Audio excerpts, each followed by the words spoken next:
Panahuilo, Huehuetlatoli. Ancient history of the Banquishes. The elders say that before the arrival of the conquerors, there were omens that annunciated it.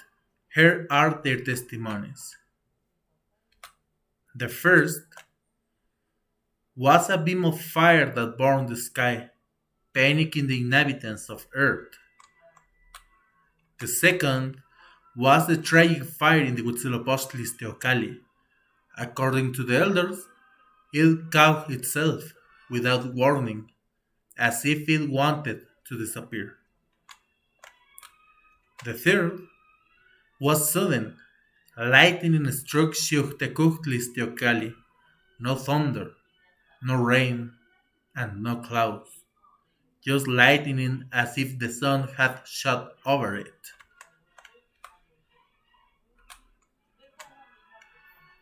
The fourth was a fire that fell from the sky, splitting in three, and that made the earth tremble like the sound of the bell. The fifth was a great uproar in the waters of the lake. They rose up and destroyed the house, moving as if boiling. The sixth was a woman, Tonantzin, who was heard crying for her children and their dire fate that was approaching. The seventh was that through a strange bird, Motekuxoma saw people approaching, bringing with them chained people, as if they were deer.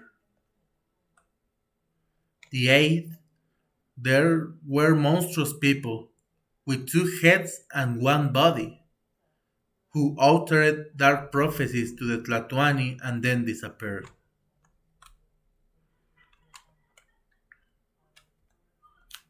But these were not the only omens. Nezahualcóyotl, the poet king, also wrote prophecies about the dark future of the Anáhuac.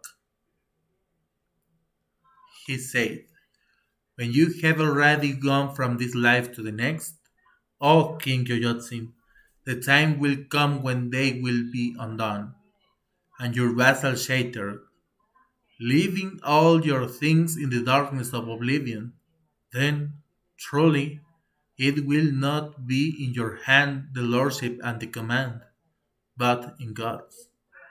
And this I say, then will be the afflictions, the miseries, the persecutions, that your children and grandchildren will suffer, and tearful they will remember you, seeing that you left them orphans in service of another strangers, in his own homeland, Acolhuacan, because in this the controls come to finish, empires and lordships, which are short-lived and unstable. In such a year like this temple that now opens will be destroyed. Who will be present? Will it be my son or my grandson? Then the earth will diminish, and the gentleman will end, so that the small and unreasonable maguey will be cut down, the trees still small will bear fruit, and the defective earth will always be less. Then malice, delights, and sensuality, they will be at their point, and men and women will be given to them from their tender age, and both will steal the states. Well, this is all. Thanks.